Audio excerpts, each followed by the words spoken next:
Hey guys, Vrelis here, and today we're going to be talking about apples. See? You didn't predict that coming, did you? First, really quick, have you ever been outpredicted and lost the battle?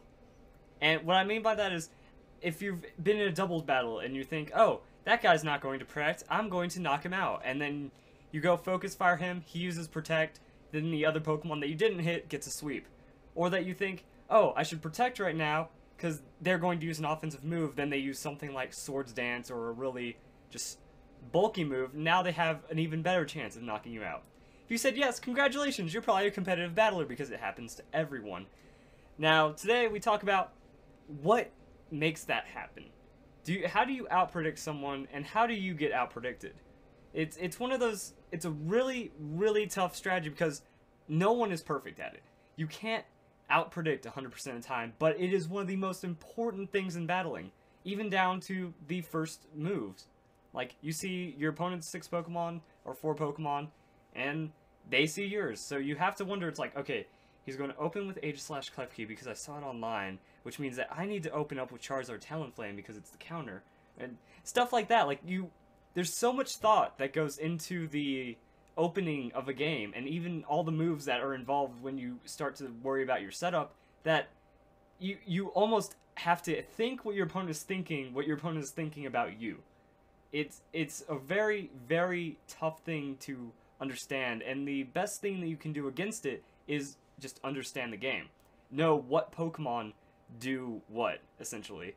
If you see an open, like, the lead Pokemon on a team, or the lead 2 Pokemon, depending if you're doing double battles, generally has something up its sleeve. They're going to start working against you by setting up spikes, Stealth Rock, or they're going to try to counter the Pokemon that's setting up a Spikes or a Stealth Rock. So you have to think, which one are they going to do? I see a Mamoswine on their team. That's probably going to be their really bulky Stealth Rock. I see a Klefki on their team. That's going to be their Sacrifice, Screen, Spike, Thunder Wave lead. Or something to that nature. You have to, and then you have to think, okay, how do I stop that? Do I want to lead with my Charizard, who's very vulnerable to 2 other Pokemon on their team, because they have a Tyranitar, and another Pokemon with Rock Slide, so what do I do? In one of my recent videos, I got really outpredicted because I thought that he was going to use a Ferrothorn, and then I ended up starting my Charizard into a very bad setup. And that's outprediction. It's also a thing of skill versus instinct. Do you want to do what your gut is telling you, or do you want to do what your mind is telling you?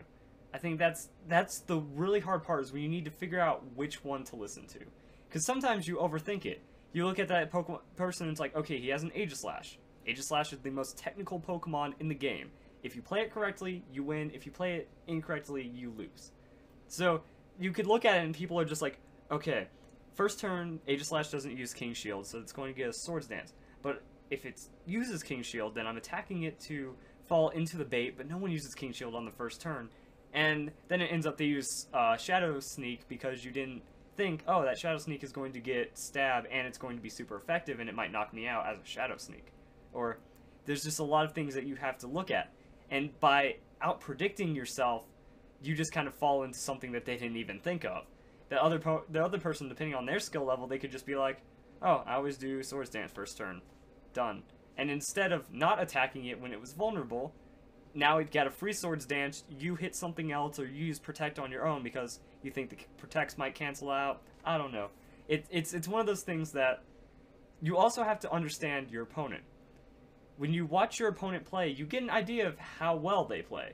If they open up with a Pikachu or something, or they have legendaries. I'm not saying that people that use legendaries are unskilled, but generally they're people more new to the game that are just using their favorite powerful Pokemon.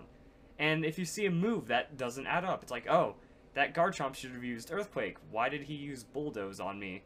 Or if they make a really easy mistake, like, he just used Shadow Claw on my normal type. Yeah, it's one of those, like, you can understand how well they play, so you have to understand your gut at that point. It's like, okay, this person doesn't seem skilled enough to be able to outpredict me.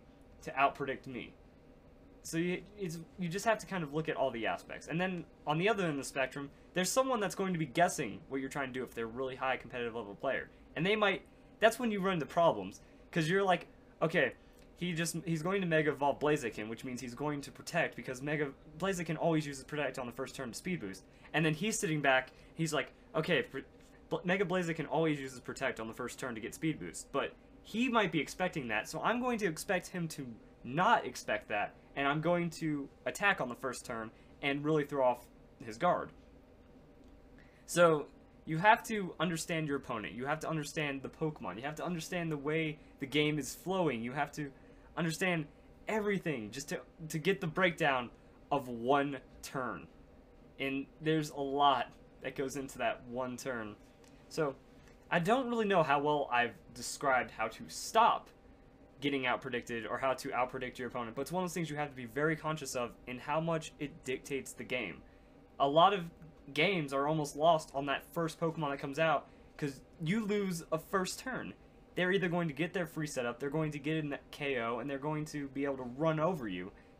And it was stoppable if you had just chosen a different Pokemon that stopped them. So it's all about knowledge. The more you understand about the game, the more you understand how this happens.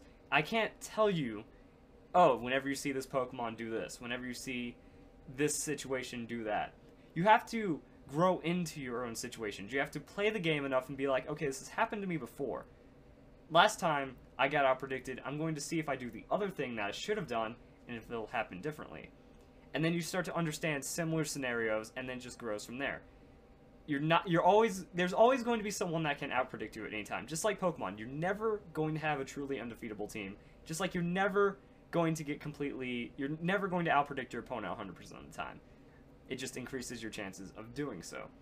So hopefully you guys look into this, just understand your game, understand your team and what stops them and what you need to look out for to predict it or not get out-predicted, because it does go both ways. You do have to kind of sit back and be like, are they going to predict me? Or should I be worrying about predicting them? Or should I be worried about getting predicted by them? So a lot of things that happen go into this. You just have to understand the game. It's a big thing that I wanted to bring light to, just because you have to learn this. And you have to understand what happens in these situations. And hopefully by me explaining the situations, you understand them just a little better. And we all know what it's like when you get caught into like some kind of protect loop where you protect one turn, they protect the next, and you either try to not protect and then they go for a second turn protect. Like, we all know what getting caught in a bad cycle of getting out predicted is like, and you just keep falling into it. So hopefully this doesn't happen as often, and most importantly, have a nice day.